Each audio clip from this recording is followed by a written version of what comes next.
માં ભગવાન કેમ મળે? બેટા, ભગવાન માટે ગુરુ જોઈએ.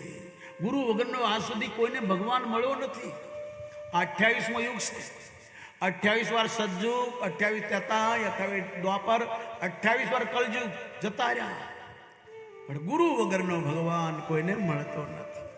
ઇતિહાસ નથી, કોઈ શાસ્ત્રોમાં લખ્યું નથી. ગુરુની બધાને જરૂર પડે. જેમ હથિયાર નહીં, આપણા 33 કરોડ દેવતામાં બધા પણ હથિયાર છે. હથિયાર રાખજો. મોબાઈલ તમારી રક્ષા નહીં કરે. આપણે કોઈને મારવા નથી, પણ આપણી રક્ષા માટે હથિયાર જરૂરી છે. આપણા 33 કરોડ દેવતા બધા પાસે હથિયાર. જો હનુમાન પાસે ગદા તો હાથ જોડે છે, માટે હથિયાર રાખો તમારા રક્ષણ માટે. કોઈને મારવા નહીં, ગુંડાગીરી દાદાગીરી કરવા માટે નહીં. એટલા માટે જા બેટા, કોઈ ગુરુની ચરણ પકડ. માં, ગુરુ ક્યાં મળશે? માએ કીધું, બેટા, ગુરુ એમ ન મળે તો લાયક બનો. અને ધ્રુવ ઘર છોડીને નીકળી જાય. સામેથી નારદજી આવે. માએ કીધું, તું બેટા, કોઈ સંત મળે તો પ્રણામ કરજે. પ્રણામ કરવાથી સામેનો માણસ આપણને આશીર્વાદ આપે.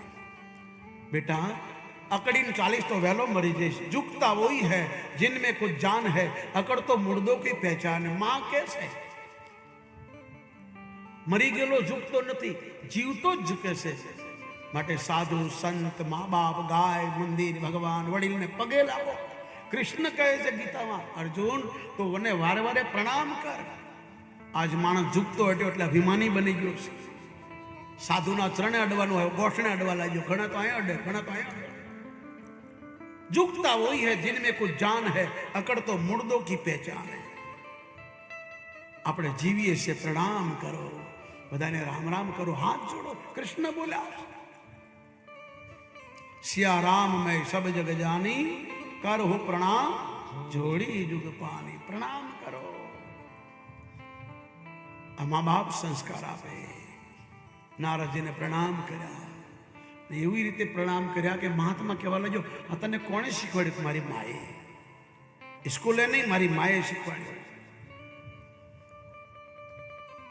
ગુરુદેવ, મને એવો મંત્ર આપો, હું ભગવાનના દર્શન કરું. એટલે એ આ ગઈડા 60 વર્ષના થયા, એને કોઈ દી આવું ન હુજ્યું, તને હુજ્યું? ધન્ય તારી માને.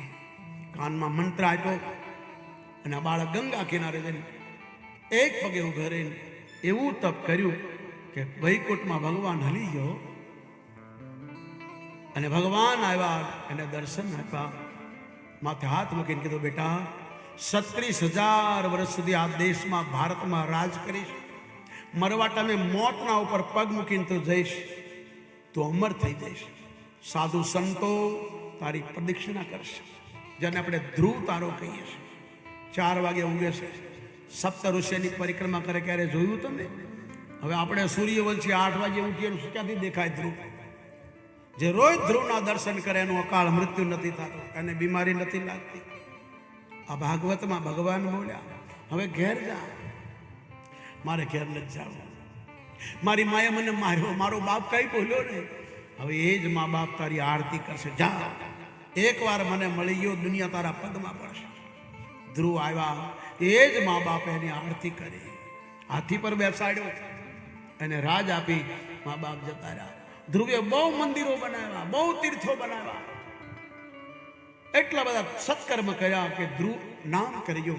પણ એની જ પેઢીમાં વેન આવ્યો, રાવણ જો મંદિરો તોડી નાખ્યા, તોડવા લાગ્યો.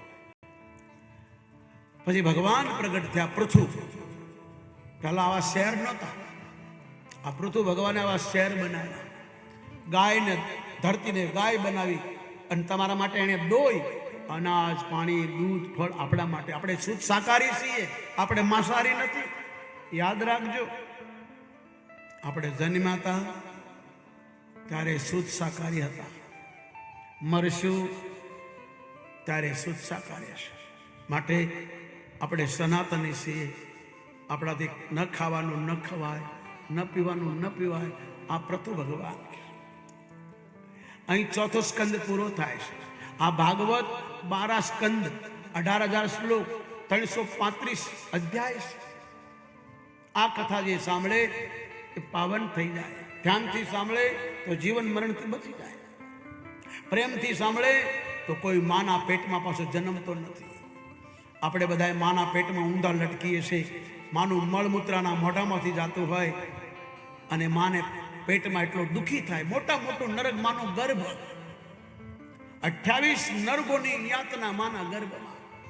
અને 6ઠા મહિને ભગવાનને કે પ્રભુ મને બહાર કાઢો, હું તમારું ભજન કરીશ. ભગવાન કહે છે અનેક જન્મોથી તું મારી હાથે બદનામી મને વચન આપતો આવ્યો, કર્યું ક્યારે?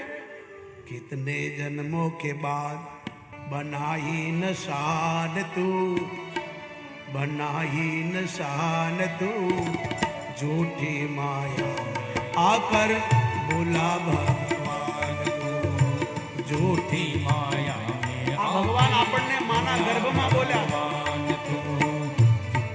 જન્મો કે યાદ કર, કરોડો જન્મો કે બાદ તને માનવ બનાવ્યો ને કઈ તો કર.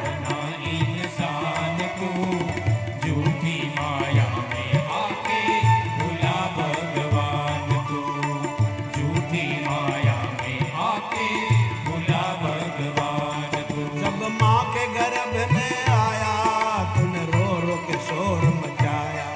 जब माँ के गर्भ जन्म तो माँ नहीं पेटे तूने रो रो के शोर मचाया.